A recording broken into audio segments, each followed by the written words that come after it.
Hey guys, welcome to the Moment of Clarity, Lessons in Leadership. I'm Dr. Williams, and today we're going to talk about outcome and process leadership. Lock in.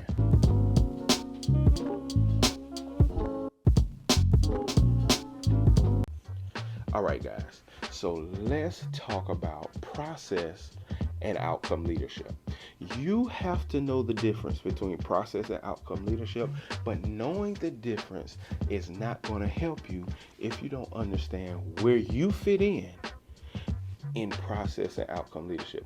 Listen, you have a job, you have a career, you have a leadership position because it is expected of you to produce some outcomes. Listen, you don't have a position just to be wearing a suit and tie every day. You don't have a position just to be able to say you have this role in the company or in the school district or in the school or in the church.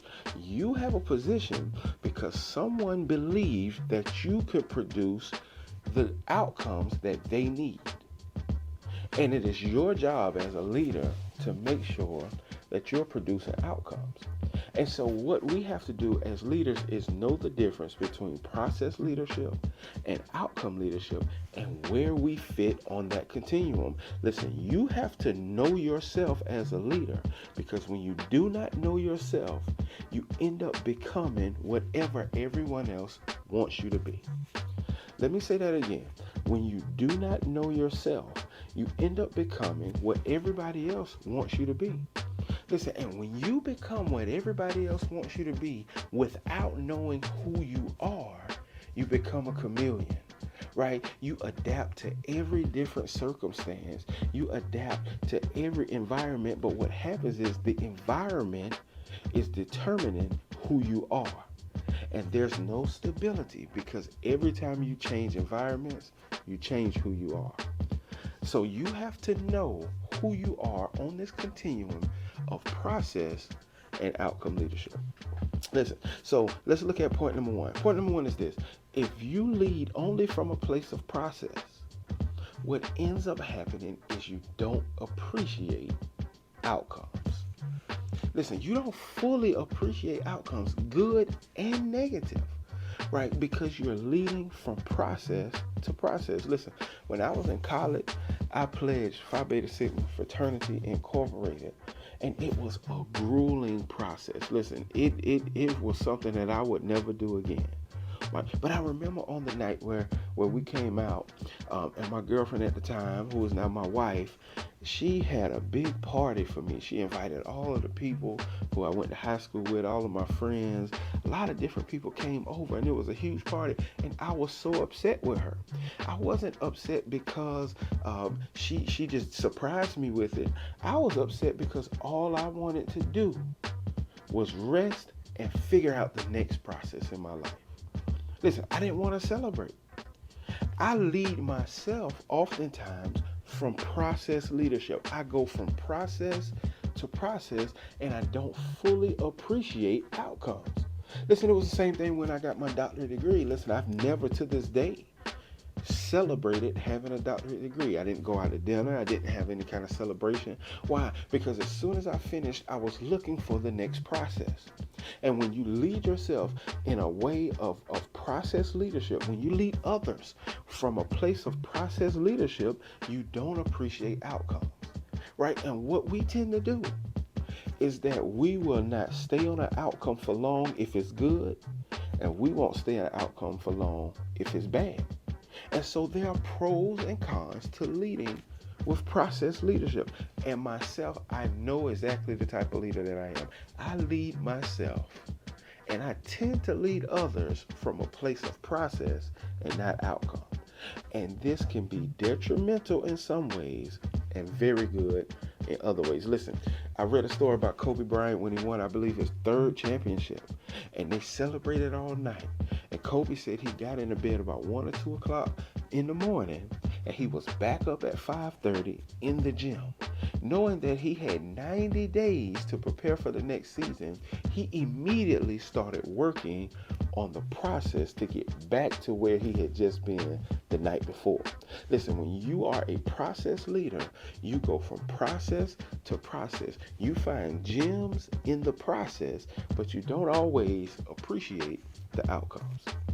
Listen, but when you are an outcome leader, you don't find appreciation in the process.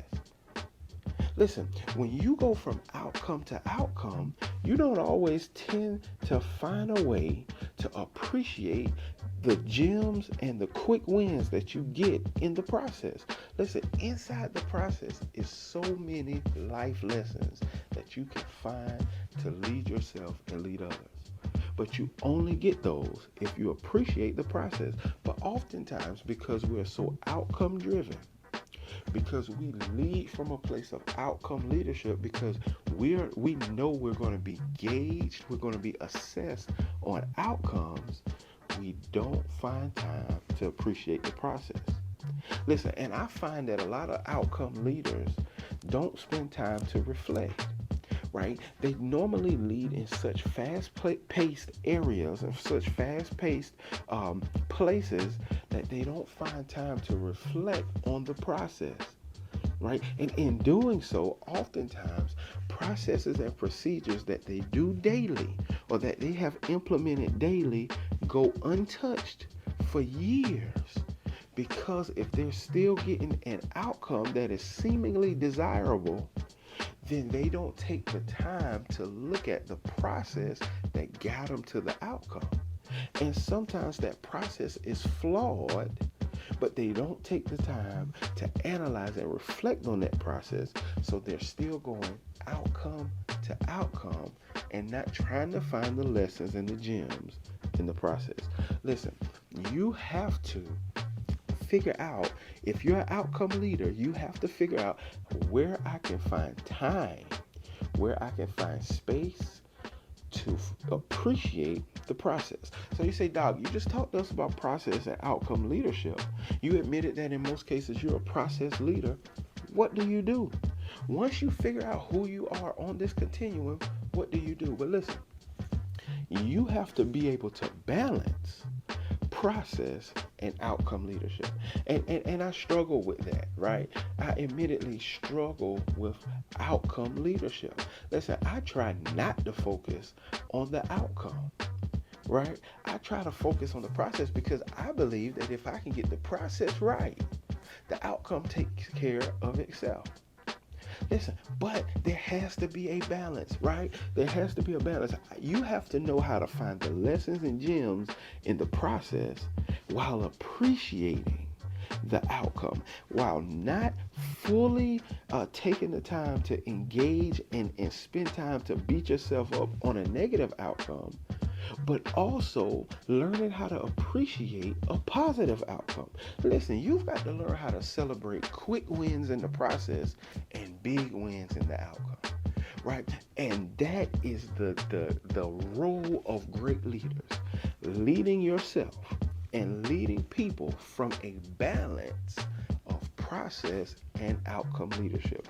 If you can't do that as a leader, then you're going to find yourself on one or the other side of the continuum trying to lead people, oftentimes only focusing on how you get somewhere and never taking the time to understand that once I've reached that goal, I need to spend some time in reflection to really talk about and really think about how I got to that goal and appreciate it while I'm there. Listen, you've got to know the balance between process leadership and outcome leadership, because it's going to make a terrible difference in your life in how you lead your family, how you lead yourself, and how you lead those people that follow you. Listen, leave me a comment below. Like, share, and subscribe. And remember, if no one's following you, you're just walking. Until next time.